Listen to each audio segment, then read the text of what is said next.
So what was that like, first practice on your birthday? Did they sing? Did they bring you cake? Practice well? That's probably a better gift. Practice well. We had a very good practice on Friday and Saturday. We took yesterday off.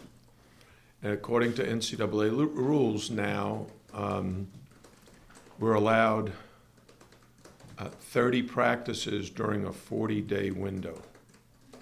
So practices right now will be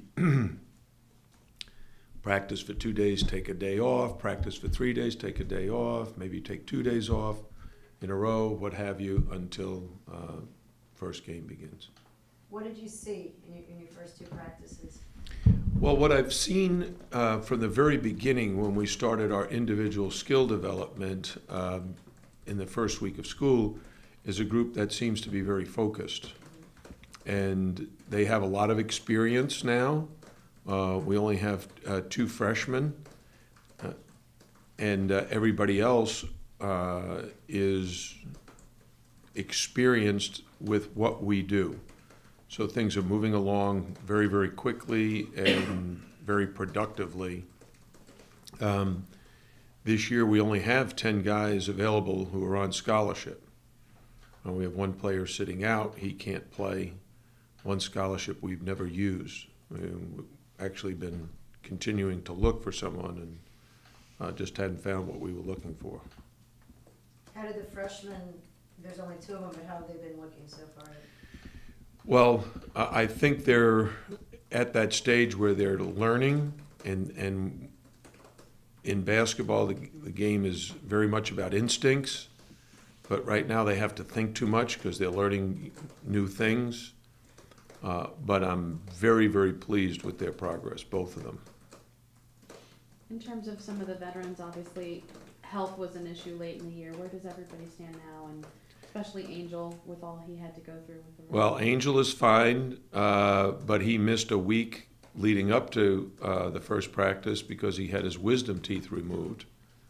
So they wanted him to rest after that, so he didn't practice for a week. James Palmer has missed the last 2 days. Did he miss both the first practice and the second practice? And Ebuka Zundu missed the first day. And both of those with colds, sickness of some kind. I'm not sure exactly what it was, but they're both back. They're both going to practice today. How do you see, Angel, say, coming off last year, how does he see, does his role, I don't want to say it changes, obviously still going to the point where, but did he try to assume too much last year? Well, I wouldn't say he assumed too much. I would say a lot of responsibility was put on his shoulders, primarily by me. And as the season progressed, I started to recognize that wasn't the best method to use, and actually encouraged Tanya Jakiri, Davon Reed, and Sheldon McClellan to kind of help him with the leadership role. And I think that helped Angel, and it helped those guys. And I thought we were in very good shape. I think had Angel not hurt his wrist as bad as he did, and he could have played in the remaining part of the season, I think it could have been a spectacular year. It was already a very good year. We won 25 games. We played in April for the first time in school history. But this year we need to stay healthy in order to accomplish the goals that we have. Along the lines of what Paul was asking, and I don't know if this is what he meant, but with Angel, like we were talking to players, I think last week or 2 weeks ago, and it sounded like Angel might have a different role in terms of, last year it looked like he was trying to create a lot of shots for himself, and this year maybe he'll be more of a distributor. Is there anything like that with his role that'll be different? Or No, I don't see his role being different. I see what you do as a basketball player is you play in your comfort zone, and that's based on your confidence level of what you think you're capable of doing. And what happened last year is Angel was supremely confident to begin the season in his own abilities and played great. Then there was a stretch where where he played well some games but didn't play quite as well. In those games, he just needed more help. He needed other guys to step up.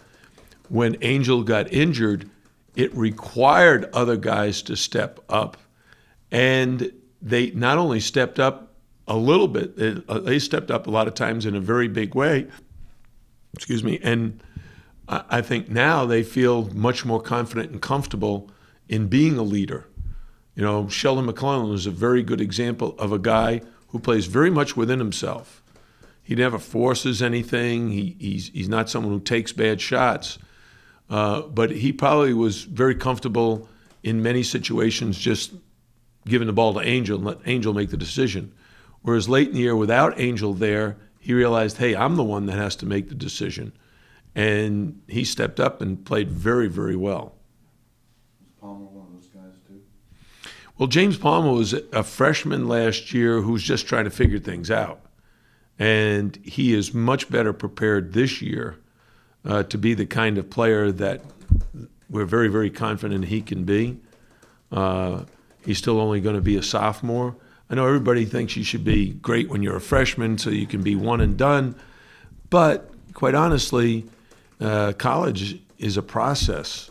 You know, just like you're educating yourself in the classroom, you want to improve on the court, physically, mentally, emotionally.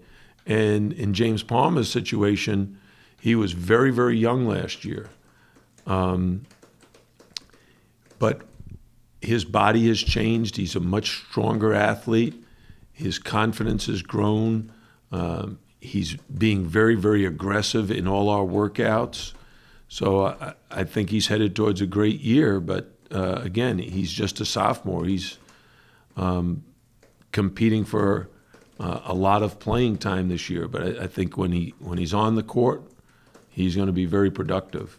The two for him or the three? If you asked him, he would say, 1, 2, 3, or 4, but he would probably prefer the 1 over the 4.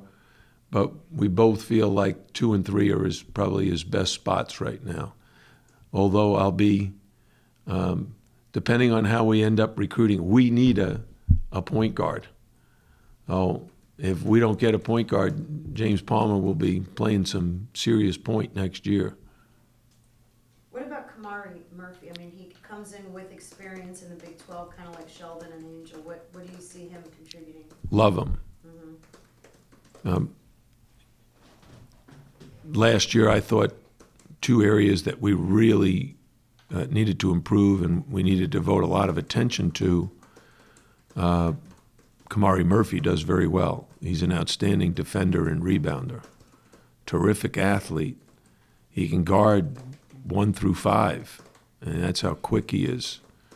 And he likes playing defense, and he likes rebounding. That's a big part of it. If you can see yourself in the role that the coaches have for you, and his confidence in his shooting and ball handling and shot selection is improving. Now, I say that with a what's the word? Caveat that he hasn't played any games yet. So things change when the games come. But I think once he's settled in, maybe 10 games into the season, he's going to be really, really good. The other guy you're not going to recognize. I don't have my phone with me, do I?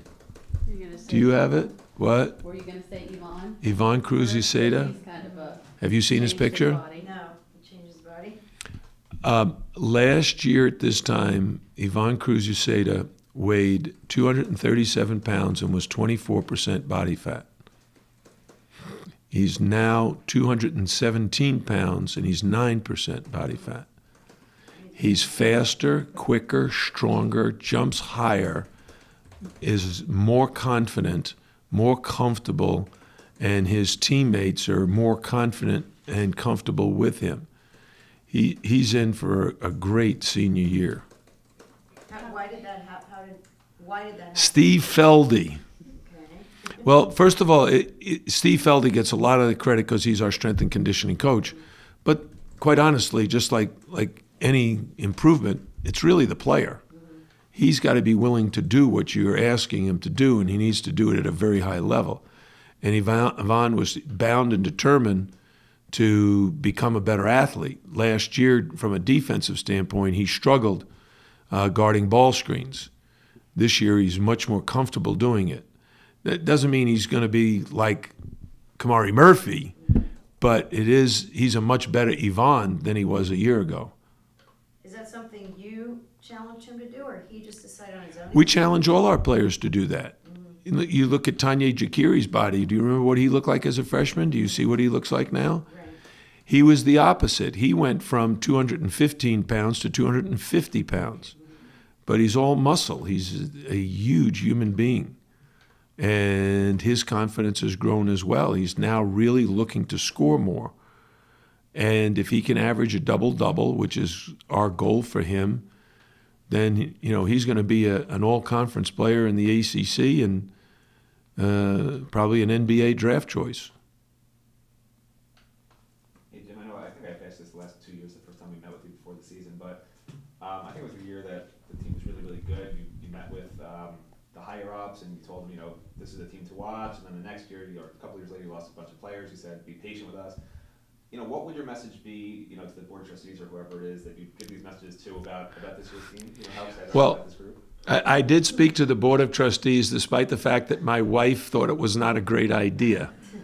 And what I said to them, this team was capable of having the best season in school history, because I knew that was very much within their capability, and that they should all buy season tickets. A lot of the trustees probably don't have tickets, so we want to be sure we get them good seats. That they should come to the games, because there would be a lot of excitement surrounding that team. We had all the necessary ingredients. We had a great point guard. We had great senior leadership. We had great size and scoring ability. And we had a great deal of flexibility. We could play a lot of different ways. We could play fast with the fast teams, but we were good enough in the half-court game to play good in a much more slower tempo game. We could play big or small, and knowing that going into the season, because we had everybody back, was really my message to them that this could be a great year. I'm expecting it to be a great year. Can I say the same thing right now? The answer is yes, with one slight exception from a couple of years ago, is the league has gotten so much deeper and stronger. We've added Syracuse and Notre Dame and Louisville and Pittsburgh, and that's quite a challenge. The teams that are in the preseason poll, in the top 10, you have Carolina, I think I've seen them as high as number 2 in the country, Virginia 4, and Duke 6. So for our team to compete with that higher level of competition, we have to stay healthy. And if we stay healthy, then we have to play well on that given night, because the team we're going against is every bit as good as we are. In 2013, I thought we were the biggest, strongest, fastest team. When you're in all those categories, we're not separated by that right now. We're in the mix, but we're not above the crowd. I just say that I love your answers compared to covering football for the last. You're very forthcoming. I appreciate it. I don't know what that means. It's a compliment. Christy knows exactly. Are you trying to say I talk too much? No, you give very specific, good answers. In football, it's we have some issues, we'll fix them. What are the issues? Oh, we're keeping that in house, But you specifically, you'll say, we're everything, that was great. Kamari, when he called you, or when you found out that he was going to be transferring, how happy were you? Because he had initially wanted to come here. No. Initially, we wanted him to come here. And it was Initially, he was being very highly recruited, and he was trying to figure out. And then the NCAA investigation turned it against us and towards Oklahoma State. What I'm finding, and you'll have to ask the players this, or about this, but what I'm finding is these guys are very receptive to coaching. They want to improve. They want to get better. Kamari is like a sponge. He's listening very attentively. He understands when I explain to him things he has to get better at. Then when I tell him, this is something you're really good at and you got to look for it all the time. So you might think, why wouldn't he? Well, because that's never been a priority for him. He never had someone say, this is the number one thing you should be looking for every time you catch the ball. What is it? What is it that he does so well? Okay. What's his biggest strength? Let me say it this way. Every player on our team has these. In fact, every player I've ever coached, and for the most part, every human being I've ever met has strengths and weaknesses. And so finding the strengths and then pointing it out to them in such a way that they start to utilize it much more often than they did. The expression of being a jack of all trades and a master of none is much more common than being a master of one and then just being okay at the others. The best example that I always give the players is Kareem Abdul-Jabbar. How many shots and moves did he have? Like one, Yeah. a sky hook. The sky. But who's the leading scorer in NBA history? It's that guy with one unstoppable move. So when we work with our players, we're constantly looking to find that one move that they can go to all the time and get great results. But just like Kareem, he didn't make it every time. I mean, he didn't shoot 100%, but your percentages are higher. When we had DeQuan Jones, he used to call one of his moves the Kobe move, where he'd go between his legs 2 or 3 times and shoot a fadeaway.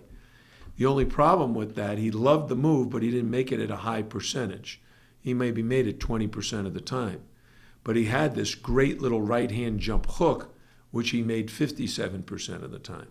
So when you explain to them, hey, you're shooting this 57% of the time, you're shooting this at 20%, which are the ones you think I want you to shoot, your teammates want you to shoot, the team needs you to shoot. And in Kamari's case, he is very similar to Eric Swope in his ability to straight line drive. Do you know the expression straight line drive? I've heard it, but you can explain it better. Okay. Picture where you are and a straight line to the rim, but not knocking down your defender. So if I'm here and your defender's here, the straight line is not actually a straight line, because if you did, you'd run right into your defender. So the straight line is actually on an angle past him and then back on that straight line to finish at the rim. The reason Kamari can be so good at that, and that can be an unstoppable move for him, it's not right now because he doesn't look for it often enough, but he has such great speed, quickness, jumping ability that after one dribble, he's at the rim and above the rim and competing with the guy who's in the help position. He doesn't have to really concern himself about his own man because he's so quick, he's going by him. But when he gets to the point where he's looking for it all the time, he won't even look at his own man. He'll blow by him and have to find the next defender. So he'll miss some shots. And he'll say, why did he miss that? Well, because he doesn't do it often enough to know that there is going to be a guy there. You're not dunking all these. But as he does that, it also changes his game. And I'm explaining to him and to all our players, once you have a bread and butter move, an unstoppable move, you know what the defense tries to do? They try to take it away. What that does is it opens up something else, something you might even like better than your bread and butter move. In his case, it'll be a wide open 15-foot jump shot. So I've got to back off of him. He's so quick, he's going by me so regularly. My coach is saying, don't crowd him, he just goes by you. Right? So I back off, I take away the hand I think he's going to drive. All of a sudden, he's got a wide open 15-foot jump shot, or maybe a wide open 3. They work together. And that's how we teach, so that players become very, very confident. And the way we do it is we use celebrities' names, NBA players. Like the move that he's working on right now is called Dr. J. And anybody who saw Dr. J play in the NBA, you saw him with these incredible layups.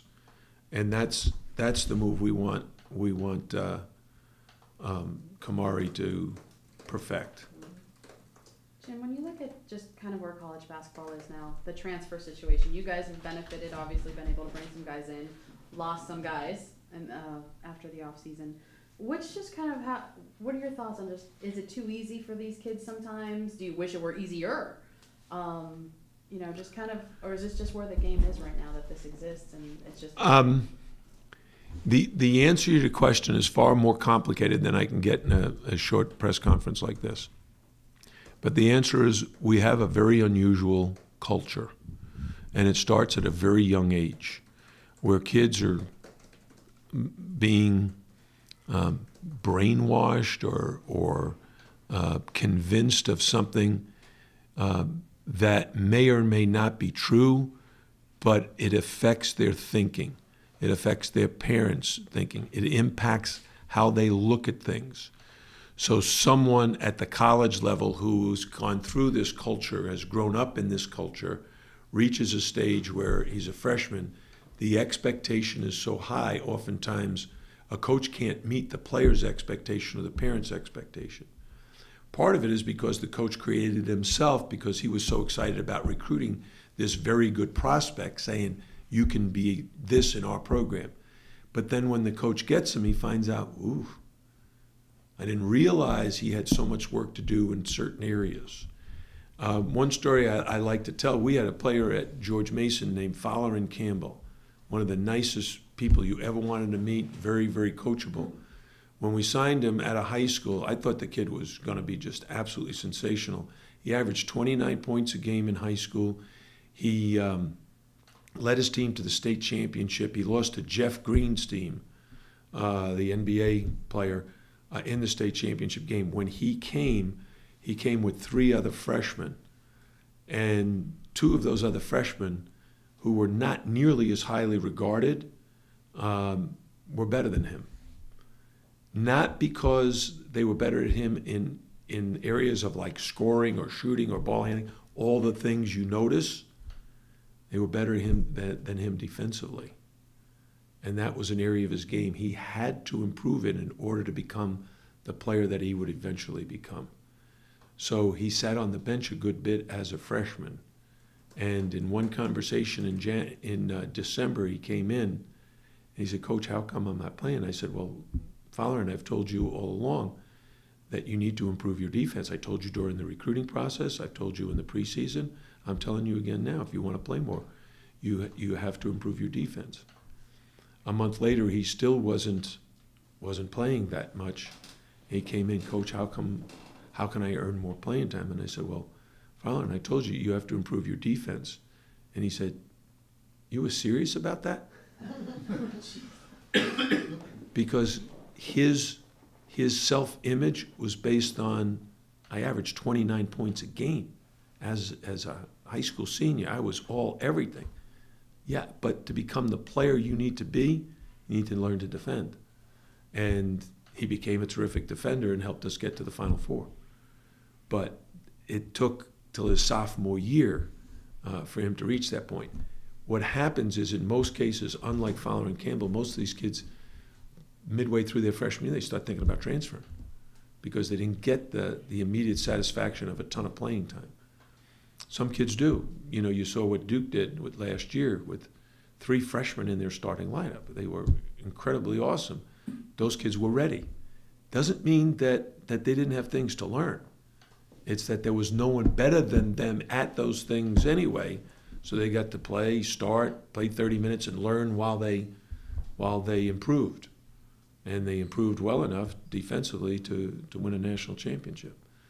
So I guess the answer is, in our culture, a lot of it is the guidance that they get. If the parents or high school coach or AAU coach or someone, whoever has their attention, says to them, "You're not playing enough, you need to transfer," kids are listening regularly. And they don't mind sitting out that year. They'd rather just sit for a year to maybe get the same amount of playing time the following year. Well, they have an excuse that gets them away from. Hey, Jim, Make along it- different lines. You mentioned Yvonne being, obviously very much different from a year ago. And obviously. Do these guys have his picture? Okay. So let's see. Did you send it to them or no? Just take a look. Oh, you did it before and after. Oh, wow. Oh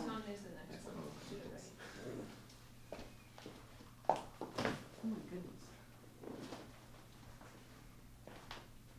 Yeah, that looks, Yeah, it looks like he a has a completely different washboard version. now and his Oh, face is wow. much thinner. That's amazing. Yeah. 20 pounds. Wow. How do I get to work with your strength? I wanna Yeah, talk can with we your all strength start coach. working with your strength? We wanna have these before and before the season, after the season. And I was gonna ask was just who else, if there is anyone else who's made maybe Did you? a big jump, a better shot, whatever, something different from a year ago that's really improved. Anybody besides Yvonne that, is worth mentioning?